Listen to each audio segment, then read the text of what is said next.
Imbes na ban sa Roblox, nais ng ilang grupo na higpitan at bantayan na lang ang mga kabataang Pinoy na naglalaro nito.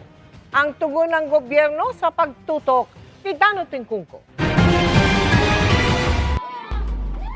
Bakasyon pa naman ang maraming bata. Ang sabi noon kasi ng Department of Information and Communications Technology sa Roblox na nilalaro ng marami, posibleng ipagbawal ang larong yan ngayong Semana Santa. Pinamonitor kasi ito ng Cybercrime Investigation and Coordinating Center o CICC dahil may mga game na nakakausap umano ang mga kabataan ng ilang matatandang gusto silang abusuhin o gamitin sa karahasan.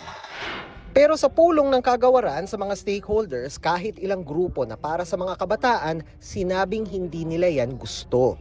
We're also not in favor of a total ban.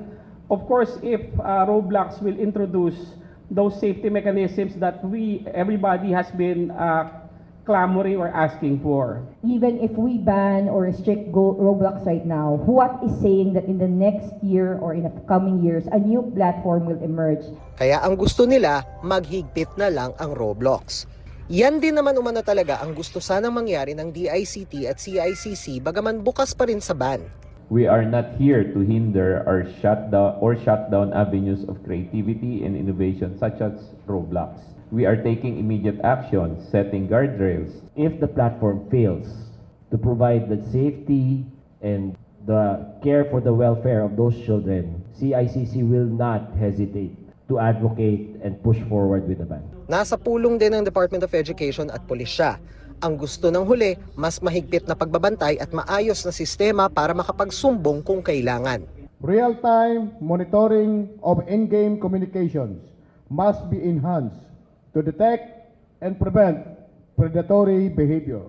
Reporting mechanism should be simple and accessible for both children and their parents. Napagkasunduan ding higpitan ang pagtiyak sa edad ng mga naglalaro at hindi paglalagay lang ng birthday.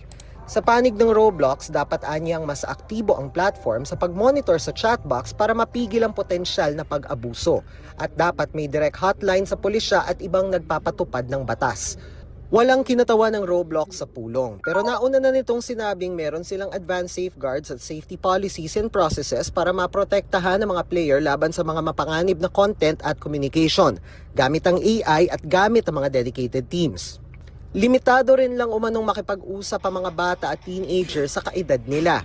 At may mga paraan sila para mag-report at makapag-ulat sa mga law enforcement at safety organizations. Hiling ng mga stakeholder, magkaroon ng formal na kinatawan ang Roblox sa Pilipinas. Sa April 7 ay pupunta sa Pilipinas sa mga kinatawan ng Roblox para makipag-usap sa DICT. Dano Tingkungko, Nakatutok, 24 Oras.